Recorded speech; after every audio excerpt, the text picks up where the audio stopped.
तो हम पढ़ रहे थे अपवाद के बारे में कि अपवाद क्या होता है, एग्जम्पशन क्या होता है। हमें कितनी तरह की फ्रीडम मिली, मैंने आपको बताया कि हमें 6 टाइप की फ्रीडम मिली। To reside any part of India, आप किसी भी जगह पर असेंबल हो सकते हो बिना हथियारों के, यही तो अपवाद है दोस्तों। अपवाद का मतलब क्या होता है, आपको आजादी पूरी नहीं है, हर एक के ऊपर कुछ ना कुछ रोक है। जैसे स्पीच ऑफ एक्सप्रेशन है, स्पीच आपको बोलने का और लिखने का राइट है, right to speech and expression बोलते हैं उसे। लेकिन ये नहीं कि आप खड़े होकर देश के प्रधानमंत्री के बारे में गलत बोलने लग जाए। हमारे जो कंट्री, हमारे दोस्त हैं जैसे रशिया हो गया, अमेरिका हो गया, उसके बारे में गलत बोलने। इसी तरह से अगर आपको बिजनेस करने की आजादी दी गई है, बिजनेस करने की आजादी का मतलब क्या होता है कि आपको छूट है, आप किसी भी तरह का बिजनेस कर लो, लेकिन इसका मतलब ये नहीं है कि आप कोई गलत बिजनेस, कोई ड्रग्स बेचना शुरू कर दो। तो ये बहुत लंबा है, क्योंकि कॉन्स्टिट्यूशन कोई छोटी चीज नहीं है, बहुत लेंथी है। नेक्स्ट जब आप 9th क्लास में होंगे तो इसके बारे में पूरी डिटेल आपको दी जाएगी। अब वीडियो शॉर्ट करनी है इस कारण। Now right against exploitation. Right against exploitation का मतलब क्या है? राइट अगेंस्ट एक्सप्लॉयटेशन का मतलब होता है दोस्तों कि हम किसी को भी एक्सप्लॉयट नहीं कर सकते, स्पेशली बच्चे जो होते हैं जिनकी आयु 14 साल, 14 या 14 साल से जो नीचे हैं, छोटे हैं, 14 ईयर से कम है, हम उसको एक्सप्लॉइट नहीं कर सकते, उससे जबरदस्ती काम नहीं करवा सकते। यानी किसी डेंजरस प्लेस में, किसी कारखाने के अंदर, कहीं पर हथियार बनते हो, कहीं कोयले की खाने हो, और ये भी नहीं कभी आप सोचो कि हमारे मम्मी पापा या हमारे टीचर हमसे जबरदस्ती काम करवा रहे हैं तो एक्सप्लॉइटेशन। वो एक्सप्लॉइटेशन नहीं होता, वो आपके फायदे के लिए होता है। सो राइट अगेंस्ट एक्सप्लॉइटेशन का मतलब है आर्टिकल 23 एंड 24 में हम किसी से जबरदस्ती कोई काम नहीं करवा सकते। ह्यूमन ट्रैफिकिंग के ऊपर बैन है। ह्यूमन ट्रैफिकिंग का मतलब क्या होता है? इंसान को बेचना और खरीदना। बच्चों को पकड़ लिया जाता है, उनसे भीख मंगवाई जाती है, ये भी एक तरह का क्या है? एक्सप्लॉइटेशन है। नेक्स्ट कहता है right to freedom of religion, article 25 and 28 के अंदर। मेरा नाम आशुतोष कौशिक, मैं भारत के किसी भी पार्ट के अंदर, किसी भी मंदिर में, किसी भी गुरुद्वारे में, किसी भी चर्च में, किसी भी मॉस्क में जा सकता हूं। मंदिर, मस्जिद, गुरुद्वारा मुझे रोक नहीं सकता कि आप यहाँ क्यों आए, क्यों? मुझे फ्रीडम ऑफ रिलीजन है, मैं किसी भी रिलीजन को अपना सकता हूँ, मेरे ऊपर किसी भी तरह की कोई पाबंदी नहीं है। इसी कहां से मिली है मुझे आजादी? हमारे कॉन्स्टिट्यूशन ने हमें फंडामेंटल राइट में प्रोवाइड करी, आर्टिकल 25 से 28 के बीच में।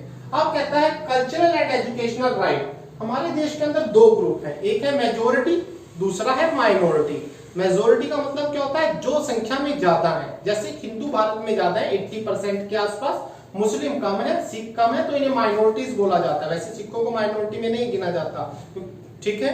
अब वो क्या कहता है कि जो माइनॉरिटीज है, माइनॉरिटीज को अपने रिलीजन को, अपने कल्चर को, अपने एजुकेशन को बढ़ाने की पूरी छूट दी गई है। वो अपने धर्म के नाम पर, अपने कल्चर के नाम पर इंस्टीट्यूट बना सकते हैं, अपने बच्चों को पढ़ा लिखा सकते हैं, इस पर कोई रोक टोक नहीं है।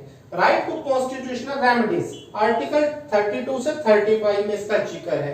कॉन्स्टिट्यूशनल रेमेडीज का मतलब क्या होता है? कॉन्स्टिट्यूशनल रेमेडीज का मतलब होता है ये हमारे संविधान का सबसे इंपॉर्टेंट पार्ट है।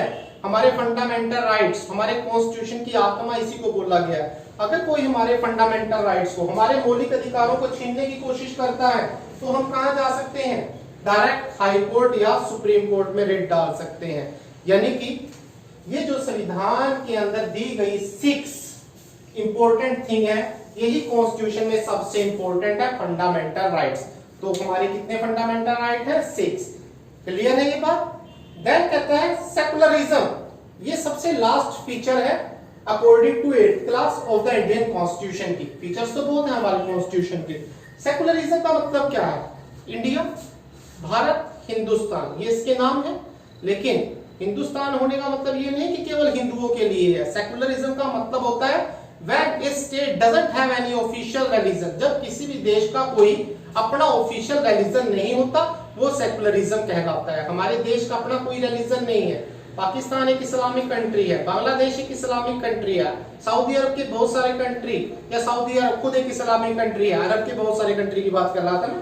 तो हमारा देश कोई रिलीजन नहीं है, सब रिलीजन इक्वल है, सबका बराबर का सम्मान है, चाहे वो हिंदू हो, चाहे वो सिख हो, चाहे वो जैन हो, चाहे बौद्ध हो, चाहे मुस्लिम हो, और चाहे वो पारसी हो।